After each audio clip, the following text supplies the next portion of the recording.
and to ask, is religion evil?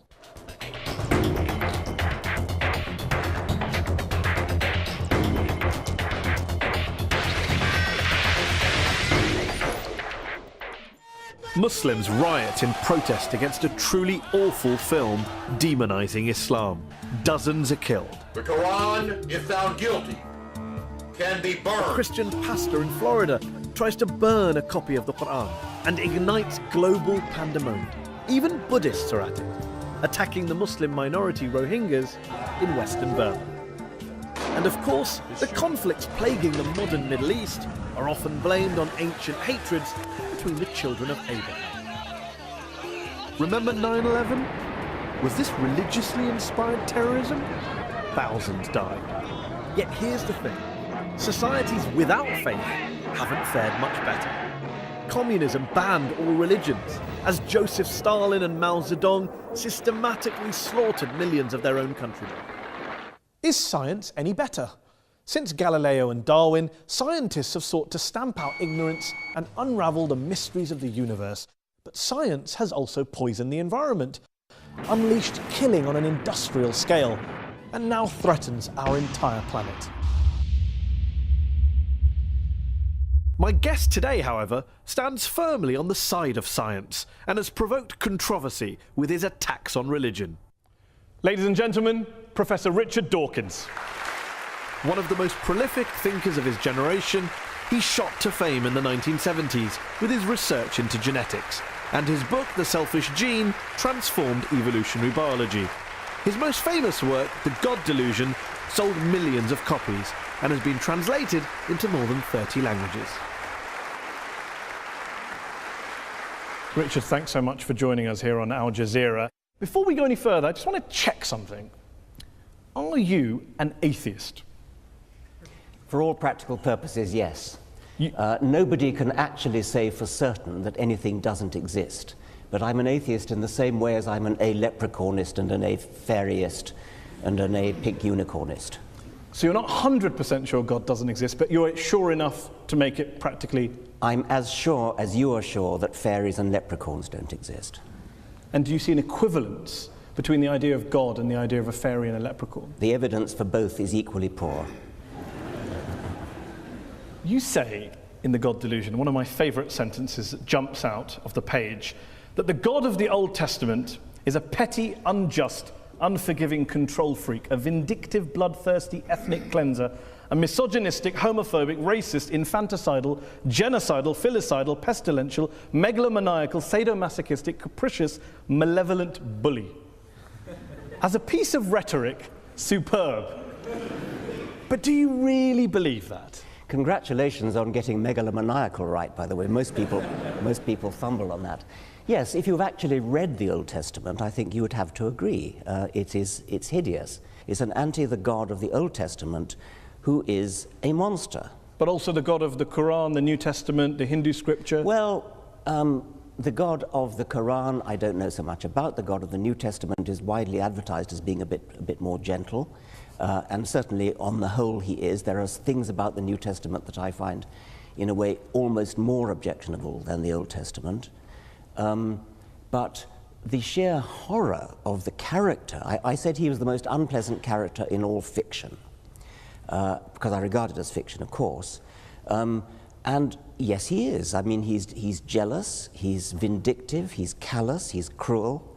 And yet this is a God that is worshipped by, loved by, adored by, well, followed by millions, billions of people. I hope not. I hope that the God that is adored by millions of people is a grown-up kind of God who is no longer... I hope that most people the kind of people I would like to know who worship and admire him, regard those stories as not literally true. Now, there are some who do regard them as literally true, and I suspect they either haven't read the Old Testament or they're not the kind of people I would wish to know, because you do not want to worship a character like that. By all means, worship some kind of great spirit of the universe, some kind of creative intelligence who created the universe, but don't worship this vile, vindictive monster of the Old Testament. Why throw around these sweeping statements about religion, not the God of the Old Testament, but religion itself being evil. I mean, do you believe religion is evil? No. But you say plenty of times in this book that religion is evil. You said in a speech famously that I think a case can be made that faith is one of the world's great evils, comparable to the smallpox virus, but harder to eradicate. I do think that, yes. Because what I'm talking about there is faith, where faith means belief in something without evidence. Because if you believe something without evidence, then that justifies anything. You're no longer vulnerable to somebody coming back at you and saying, hang on a minute, let me argue the case. If you believe it without evidence, which is what faith is, then you don't argue the case. You say, no, I'm not arguing that case. This is my faith. It's mine. It's private. I don't dissent from it. I don't retreat from it. You're just going to have to accept it. Now, that is evil. And yet you spend so much of your time debating people of faith. So clearly people of faith are interested in having discussions. They're not just all blind believers, insisting on their way of... Well, nobody said anything about all of them. I mean, the vast majority of religious people are perfectly good, nice people, as you are. There's no suggestion I've ever made that all religious people are evil. Of course not. There is a logical progression that goes from believing in faith, having faith that your God tells you to do something, and doing terrible deeds, like suicide bombing, like flying planes into skyscrapers. The vast majority of people of faith don't do such terrible things.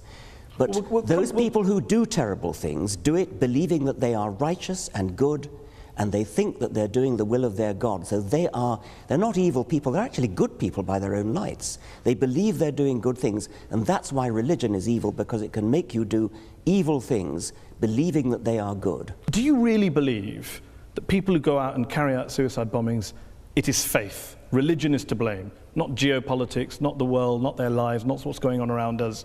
It's religion, plain and simple. Not always. It's not in the case of the Tamil Tigers, for example. But I think in a great majority of cases it is, and I think it certainly makes it a hell of a lot easier. The evidence is plain that in many Islamic suicide bombers, you talk to them, those who fail, you talk to them afterwards, they've got paradise on the brain. They're desperate to go to a martyr's heaven. And that's what they think about. Professor Robert Pape of the University of Chicago studied every known case of suicide terrorism, 315 cases. And he came to the conclusion that there's, quote, little connection between suicide terrorism and Islamic fundamentalism or any of the world's religions. The taproot of suicide terrorism, he says, is nationalism. It's about land, it's about power, it's about politics. It's not about faith. Faith is just a cover. What do you know that he doesn't know? Well, I've seen other evidence. There are different people say different things. I've seen plenty of testimonies of suicide bombers who have said precisely that they do it because they want a martyr's paradise. Do you include the 7/7 bombers in that case as well? Yes, I believe so. Have you watched their suicide videos? I'm not sure that I have, no. They talk about Afghanistan, they talk about Iraq, they talk about crusades, they talk about war between the West and the Muslim world, they talk about invading armies. I mean, there's a lot of real world stuff in there. I'm not saying, of course not, that faith doesn't play a role, but I'm just interested in this idea that you think faith is the issue. You said in a very famous column you wrote 4 days after 9/11 that this came from religion. There are enormously good reasons for people to take political action, and this we see in Northern Ireland, we see it in Afghanistan, we see it in Sri Lanka, where the Tamil Tigers operated. So yes, there are political reasons, but the promise of a martyr's heaven, which is, you cannot deny that this is part of Islamic doctrine. Martyrs go straight to paradise. Yes, but not terrorists, not murderers, not criminals. Well, they believe that because they're told it by their imams. But then what about the majority of the world's Muslim clerics and ulama who came out and condemned 9/11 straight afterwards? Well, I'm delighted they did, but they were pretty quiet about it. What about the argument that says human beings are prone to violence, they're prone to carrying out crimes against their fellow man?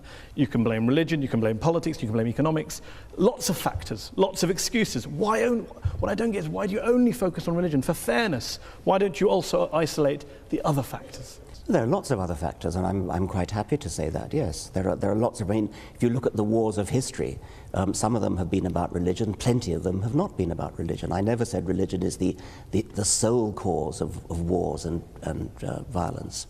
You may not have said that, but you would accept that the new atheists, people like Sam Harris, the late Christopher Hitchens, have blamed a lot of history's wars on God and religion, and you make a similar suggestion in The God Delusion. Yeah, I would blame a lot of history's wars, but the most terrible wars in history, the two major wars of the 20th century, are nothing to do with religion.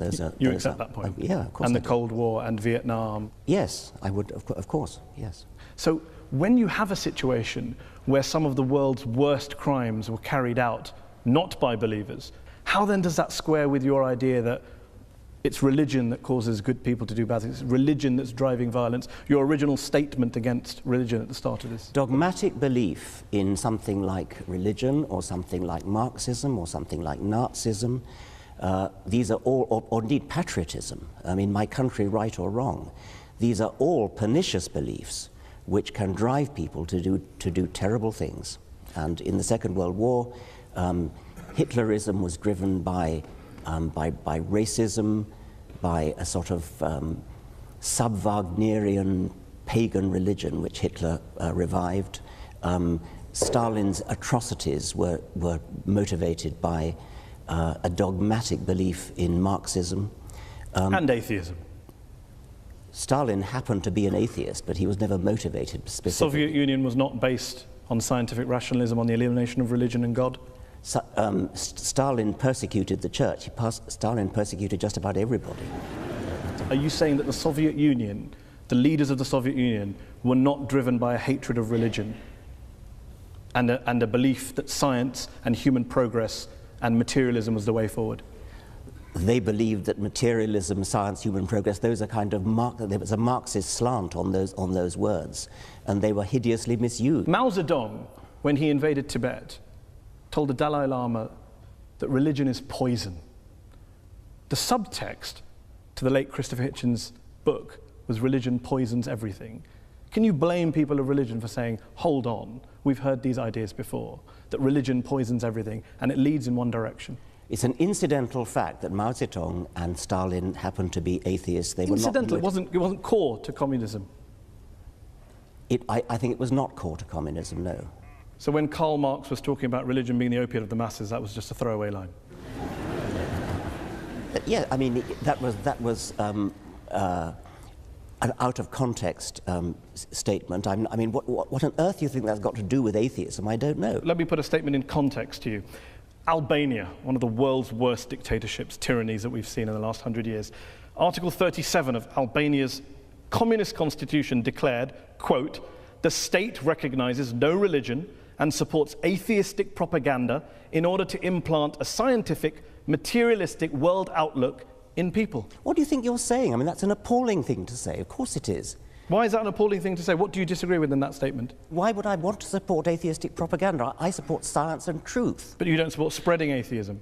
I support spreading science and truth. If that happens to be atheism, I support it. I'm not going to start bullying people into being atheist. I'm not going to start trying to compel people to be atheists. That was what the Albanians were doing. It's nothing to do with what I want to do. Of course, but you'd like to persuade them not to be believers and become atheists. I'd like to raise consciousness in a gentle, civilized way, using argument, rational argument, from evidence. In your book, you cite lots of evidence for the bad things religion's done. What I wonder is, if you were being fair, wouldn't you have also included some of the good things that religion's done? My passion is for scientific truth. I don't much care about what's good and evil, actually. I care about what's true. I mean, do you actually believe in your Muslim faith? Do you believe that Muhammad split the moon in two? Do you believe that Muhammad flew to heaven on a winged horse, for example? I pay you the compliment of assuming that you don't. No, I do. I believe in miracles. You believe that? Yes. You believe that Muhammad went to heaven on a winged horse? Yes, I believe in God. I believe in miracles. I believe in revelation. I mean, the point here is that let's assume I'm wrong, Richard. I'm wrong. Let's assume I'm wrong. I'm wrong. I'm happy to concede that, Richard. I'm happy to concede it. I'm wrong. All religions are wrong. God does not exist. We're all mad. The issue is we exist. We've existed for a while. I think even Christopher Hitchens said, and you've said in your writings, we're not going anywhere. So my question to you is, why not acknowledge, for example, the good things that religion has done? Do you accept that religion has done good things, despite all of our mad beliefs and our miracles? I accept that individual religious people have done an enormous number of good things. Not driven by religion? Well, I mean, who knows? Very mean-spirited. You won't give any credit at all Take to somebody like Martin Luther King, for example. Reverend Martin Luther King. Yes. Obviously, he was a cleric.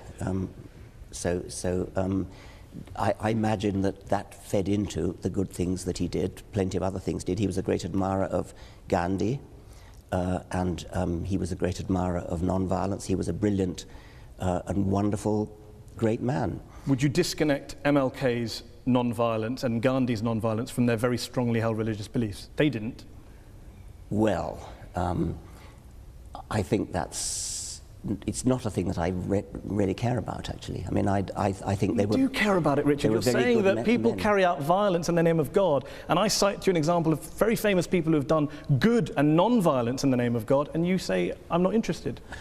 If God doesn't exist, then doing something good in his name it's great that something good gets done, but there's no evidence at all that believing in God makes you more likely to do good things. I can't see any noble, logical connection between being religious and doing good things. Let's concede that God does not exist.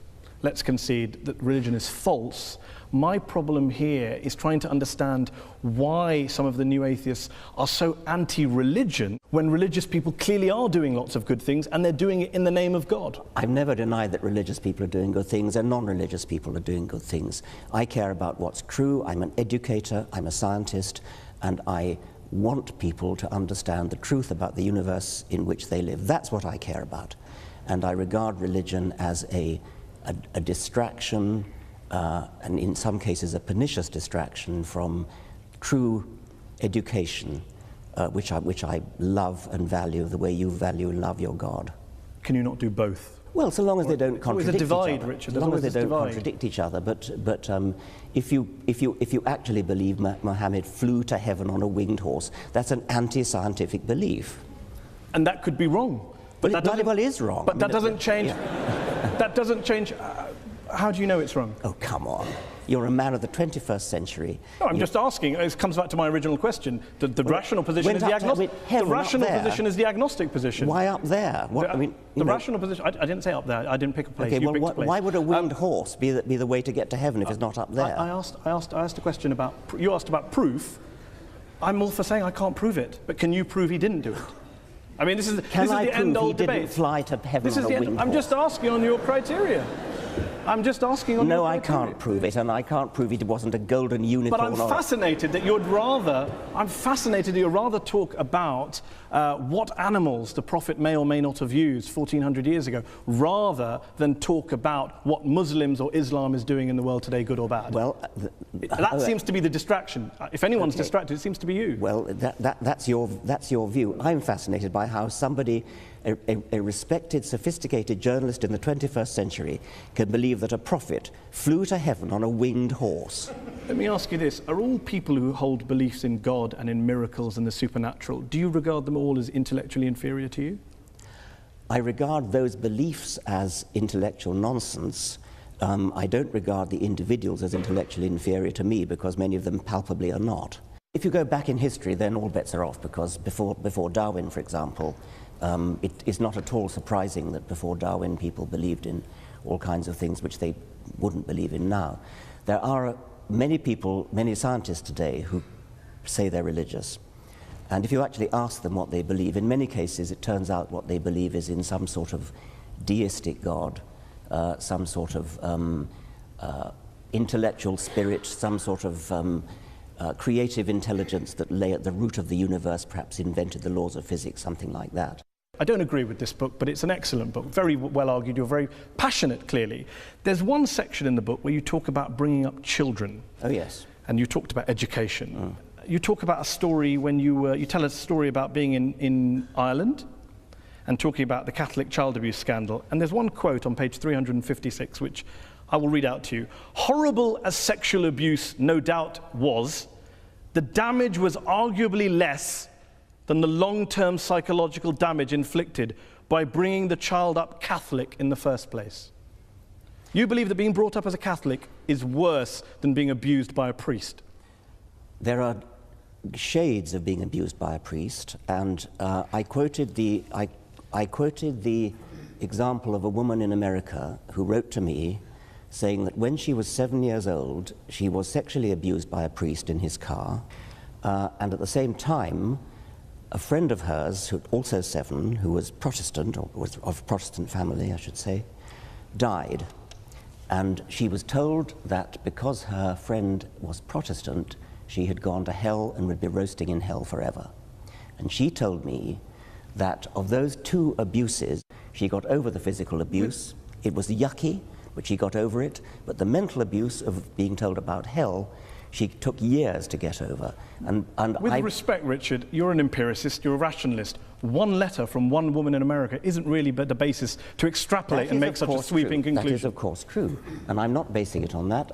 It seems to me that telling children such that they really, really believe that people who sin are going to go to hell and roast forever, that your skin grows again when it peels off with burning. It seems to me to be intuitively entirely reasonable that that is a worse form of child abuse, that will give more nightmares, that will give more genuine distress, because they really believe it. If they don't believe it, it's not a problem, of course. You also say... Let me just... I mean, I've been put on the spot about this health fire thing. We haven't really been put on the spot. In what sense have you been put on the spot? Well, I sense that you think it's somehow obvious that having a priest, if you're a small girl, having a priest put I would be very interested in asking the audience whether being told about heaven and hell as a child, being brought up as Catholic, is worse than being abused by a priest. Okay. Let's have a show of hands. Okay. Is it worse to be abused by a priest? And if you believe it's worse for a priest to abuse a child than to bring up your child Catholic, raise your hands. Are they both as bad as each other? Raise your hands. So we have a 3-way split in the audience. Let's finish this section with one last related subject on this question, a personal question from me. You talk about how to teach children that there is one God, or that God created the world in 6 days, that is child abuse. To even teach your children religion is child abuse. So, I have a daughter. I teach her about Islam and the horse. Am I guilty of child abuse? Do you teach her the world was created in 6 days? No, because Islam doesn't teach that, Richard. I'm delighted to hear that. I ask again, am I guilty of child abuse for teaching my child stories from the Quran? No, yes you're or no? Not. No. Good to know. Yeah. We are going to talk more about science, and we're going to go back to the audience to ask some questions to Professor Dawkins in part 2. We'll be back after the break.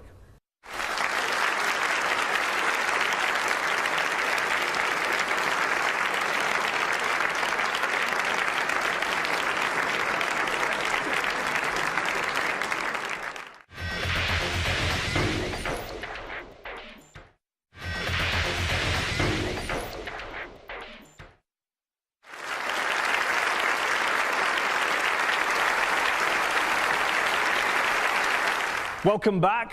We're talking about religion and its impact on the world. Good, bad, evil. We're joined here by our guest, evolutionary biologist, Professor Richard Dawkins. Richard, science is your great passion, and you're a great believer in science. You're an evangelist for science, a promoter and defender of science. But what would you say to those people who say there are some quite important questions, genuine questions, that science cannot answer? Why are we here? What's the meaning of life? Where does morality come from? And that if religion wants to have a crack at answering those, what's science's objection? I'm not sure I'd accept that science can't answer those particular questions. I think there are other questions science probably shouldn't try to answer, like what is right and what is wrong. Those are questions that are not the immediate concern of science. But what's the meaning of life? Why is there anything? How did it all start? Those seem to me to be scientific questions, or potentially scientific questions. If there are some questions of that sort that science can never answer, then we should at least keep trying to answer them. And if science can't answer them, religion having a crack at answering them, if there's no reason to think that religion has any basis for an answer, then why would religion have a crack? Why would you bother to listen to religion having a crack at answering them? I mean, one thing I would say is there may be questions that science can't answer, like the origin of everything. But if science can't answer them, then religion certainly can't, and nothing else can either. Why? Why is it it's either science or nothing? Well, yes, because science is the method of getting at what's true. I mean, if you take something like how did the universe begin, which is a very baffling, deep question. How did life begin? Another baffling, deep question. Both those questions are unanswered. The best methods we have of approaching those are the methods of science, because these are the methods that look at evidence, that evaluate evidence in all sorts of sophisticated ways. What has religion got to do with that, other than just looking at the writings of somebody who wrote a few centuries ago? I mean, why would you bother to read those writings? So the great philosophers and theologians in history who have grappled with these big questions and thought about spiritual issues, moral issues, the transcendent, they're all wasting their time? Yes, they're wasting their time. What about, why does my life have meaning? What's its worth? Well, where does my dignity come from? Your meaning and your dignity are up to you, and mine are up to me, and these are not questions that science would attempt to answer. Each person finds their own meaning in their own life. And good luck to them. And what's wrong with religion offering moral certainties if, as you say, science can't answer moral questions? Science can't offer moral certainty, but I don't see that religion can either. You don't think that the religious values we have today, the moral codes we live by today, were originally derived from Judeo-Christian values, Islamic values, Hindu values? Not really, no. I mean, things like the Golden Rule, things like treat others as you would wish to be treated yourself. These are ancient values which crop up all over the world. They've been adopted by many religions. You can find justifications for them in moral philosophy. You can find justifications for them in evolutionary biology, which is my own subject. I don't seriously think you're going to base your morality on religion, because if you do, then you've got to say, well, do I base it on Scripture? I hope you don't base it on Scripture, because if you do, then you're going to have some pretty horrible values unless you deliberately cut out those parts of Scripture which are unacceptable to modern morality. Do you believe science is omnipotent, that it can answer all questions?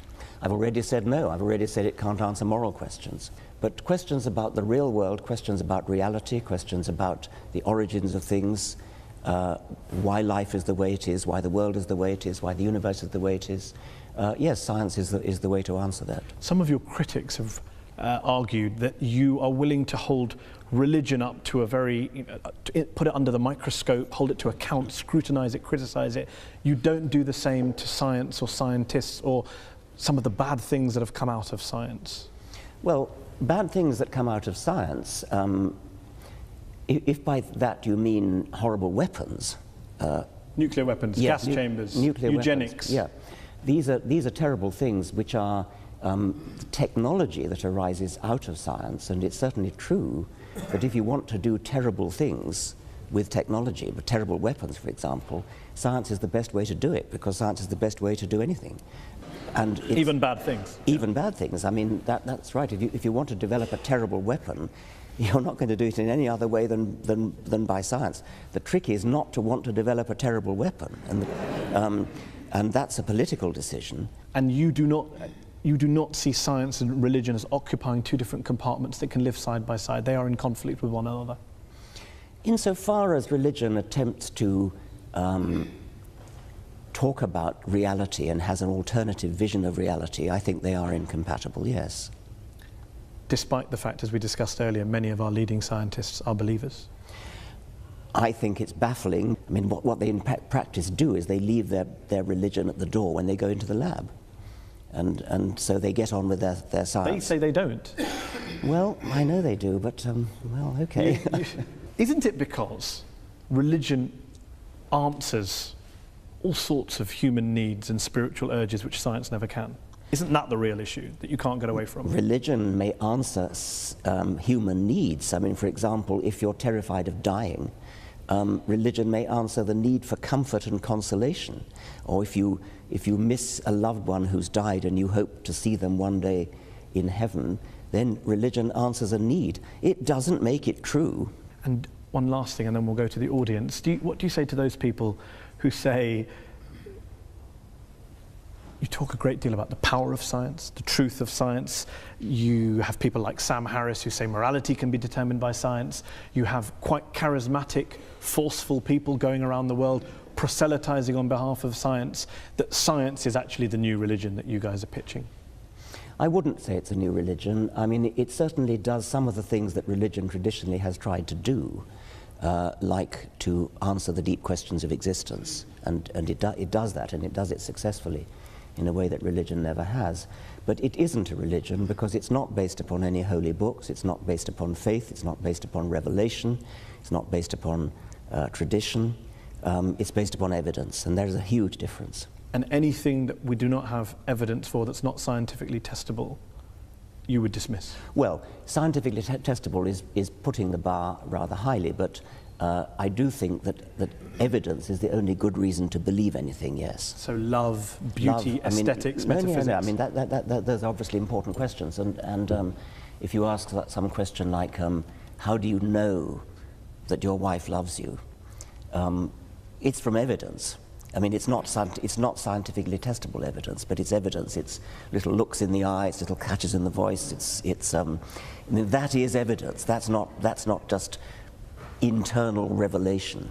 Okay, let's open it up to the audience. We've been talking about God, evil, war, terrorism, bringing up your children, living a good life, religion and happiness, science versus religion.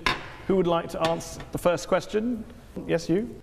If the Almighty God appears suddenly on the cloud or on the earth or part of the universe, what is your reaction? Are you going to believe or are you going to go against him? What would it take for you to believe in God, not just miracles? Yeah, I mean, popping his head through the clouds. Yeah, that's the thing I've worried about a lot. Obviously,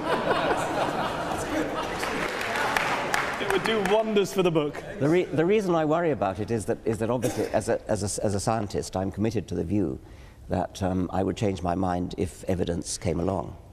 And so it's a very important question, what would that evidence look like? And I've talked about it with my colleagues a great deal.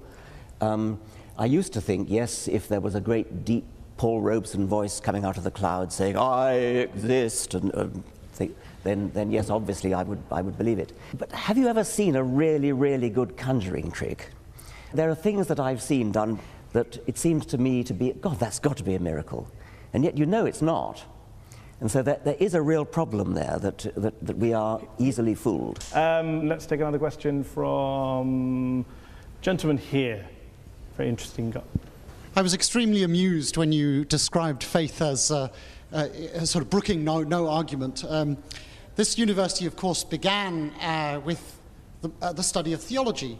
Most of the people here would have been studying theology at the beginning of the university, and indeed the way in which it was taught was not professorial. You didn't have lectures mostly.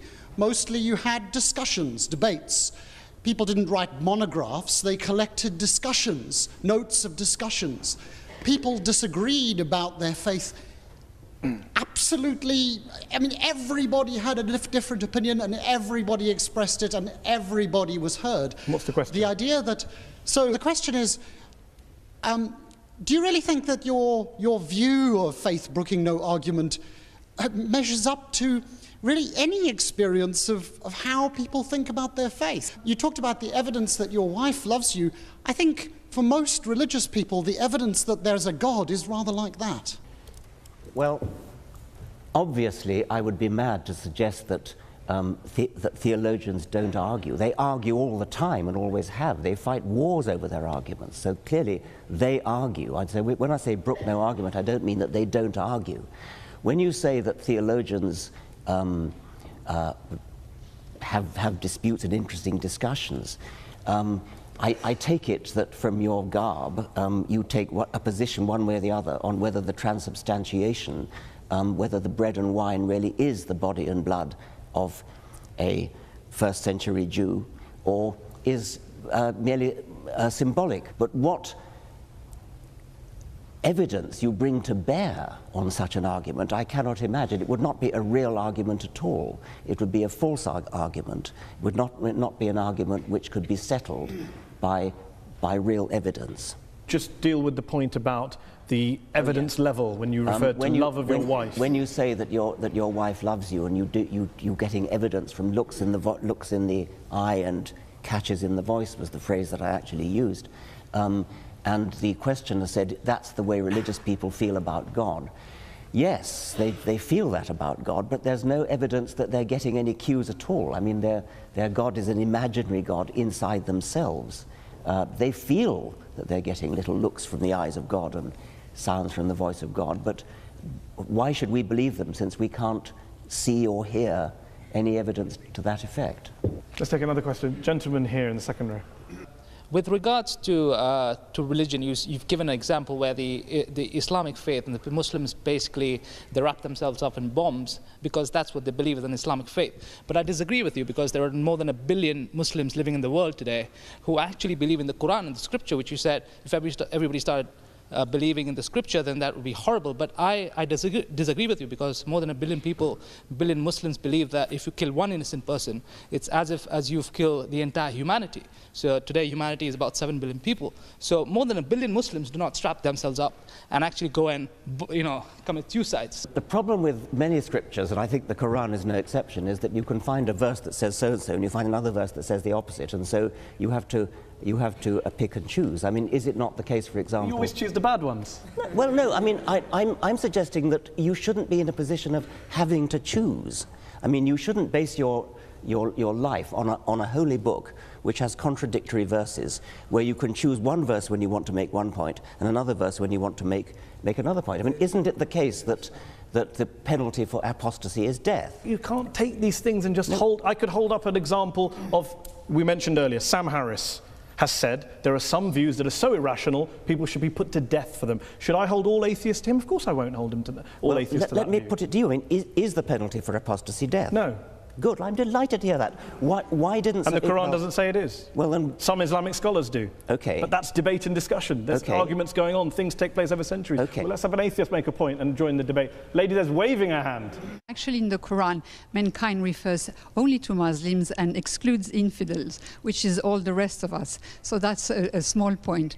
But really, my question to Professor Dawkins is, how does he feel about the encroachment of all religions, extremists, evangelists, Christians, and a lot of Muslims into the politics and everyday life? And how does he feel about a religion trying to influence politics and public, How do you feel about religion influencing politics and public life? People should be free to speak their minds. I mean, I'm a great believer in free speech, and so members of parliament should speak their minds, and if their minds are influenced by their religion, then that's fine. What I would object to, I think, is the view that somehow religion has a privileged right to speak because it's religion. And I think you'll probably agree with that as well. If you stand up in Parliament and make an excellent speech in favour of something which religion has a view on, like abortion, say, if you make your points well and win the vote by making your points well, that's fine. But what you shouldn't be allowed to get away with is saying, because it's religion, therefore, this is what we should do. Lady there in the headscarf. As a social scientist, the model of the rational actor is somewhat discredited. We don't look at all actors at all times as acting rationally. In fact, we assume that they don't. But that was the prelude to my question. My question was really, would you accept that it's not so much religion that causes conflict, but sincere commitment to some belief that you think is morally important? And in that sense, do we get rid of morality? Well, I think I partly said that when I said that in the great wars of the 20th century, these were driven by non-religious motivations, but they were driven by my country right or wrong kind of patriotism. That's a little bit different from morality we're talking about. At least it's not religious. I was interested in what you said in your preamble when you said that I take it you're a social scientist, and you're no doubt right to suggest that since social scientists are studying the human animal, you notice that people actually don't behave rationally. Well, unfortunately, that's true. But that doesn't mean we shouldn't behave rationally just because people don't. Let's take a question from an atheist or an agnostic. Gentleman there in the black jacket there, 3 rows down in the middle. I think when I read your book, which I thought also was excellent, it became very apparent to me that evolution, nature has given the human species some very, very powerful survival instincts. We're aggressive, men want to spread their genes, we want to gather as much resources together as we can to help our genes continue and survive. And as a result of that, there's been a lot of very, very dark episodes in our history. The Roman Empire, which was terribly oppressive, hedonistic, the Vikings who stole, raped, pillaged, the Persians, so on and so forth. Do you not think that it was actually the ideas of religion that took the human race, the human species, from beyond these base survival instincts and started to give them a new paradigm for thinking, which was not necessarily in the interests of the instincts that they have for survival? It's perfectly true that a sort of selfish gene view of life, which is what I've mostly written about, is a very unpleasant view of life. And if you followed the creed of the selfish gene literally and actually lived your life according to it, it would be a very unpleasant world in which to live. It would be a sort of Thatcherite work.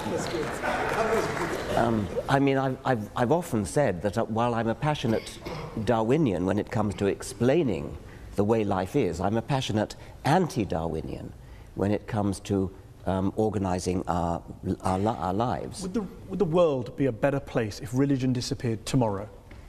Yes. Despite all the good things we discussed that you recognise.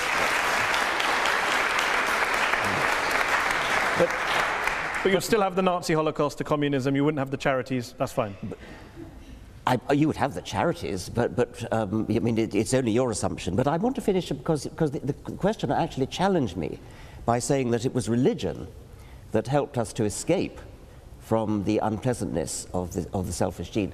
I don't actually think that is true. I think that we have escaped by a long and slow process of civilization in which religion no doubt played a part. If you look historically over the very long time span of history, we're getting better, we're getting nicer, we're getting more charitable, we're getting kinder, getting less cruel. I wouldn't give religion the credit for that. I think I would give a much more complicated mixture of civilizing processes the credit for it, and religion is probably a part of that. Okay, let's take one last question. Gentleman there in the blue jumper. We're going to have to make this the last question. Professor Dawkins, as an atheist, is it not the case that you either believe in the universe just popping into existence without a cause, which is worse than hocus pocus, or in this thing called the multiverse, which has as much independent empirical evidence as Hades controlling the underworld? Right. The phraseology you use is somewhat biased, somewhat slanted. The universe popping into existence out of nothing, the multiverse theory is used in this context to explain the fact that some physicists believe that the physical constants are too finely adjusted. It's as though it's a put-up job. It looks as though the physical constants are so finely adjusted that if you change any one of them, then the universe would collapse. And I started to say that. Yes. Now, the multiverse hypothesis is a kind of Darwinian way of solving that problem. It says there are billions and billions of universes, all of which have different settings of their fundamental constants. A tiny minority of those billions and billions of universes have their constants set in such a way as to give rise to a universe which lasts long enough to give rise to galaxies, stars, planets, chemistry, and hence the process of evolution. But do you understand, it does make me chuckle that you mock me for believing in a prophet that flies into a heaven, but you believe in lots and lots of universes that you can't show me, prove to me, test to me in a lab, as a basis of getting out of believing in a God and a prophet. I'm astonished that you should compare the two. I'm comparing the lack of evidence for the two. Well, you cannot use your own intuitive common sense in order to diss physics. I mean, if you could do that, we wouldn't need physicists. I mean, they are very sophisticated people. They do mathematics. But there are physicists like Paul Davies who have dissed the multiverse theory as being nonsense. Well, Paul Davies would rather take the view that there's something mysterious in the origin of the universe, and that's another perfectly respectable physicist's view. Steven Weinberg, the Nobel Prize-winning physicist. It's respectable if a physicist holds a view about mystery in the universe, but not if anyone else holds it. If we're talking about the origin of the universe, that is a problem in physics, yes. Let's end with a couple of quick questions. If, as Christopher Hitchens, the late Christopher Hitchens wrote, religion is ineradicable, and as you put it, harder to get rid of than smallpox, doesn't this basically mean that whatever motivations you have, no matter how passionately you're driven and love for the truth, you are essentially wasting your time? I would never admit to wasting my time trying to propagate the truth, and I think I can claim a modicum of success with the people that I've read my books, the people who've attended my lectures. It's a doctrine of despair to say that we're stuck with religion for all eternity. The religions of ancient Greece and ancient Rome and the Vikings are all dead. Nobody believes in Jupiter or Thor anymore. And I have great hopes that the same is going to be true of the God of Abraham. And one last thing, there's a new book out from one of this country's well-known philosophers called Religion for Atheists, which makes the case that no matter how false religion is, no matter how imaginary God may be, there are some lessons, there are some institutions, there are some values that atheists could usefully borrow. I've heard that argument put. I've heard people say that humans do need some sort of rituals, and they need some sort of gathering places, meeting places. I can sort of see that. It's not a thing that interests me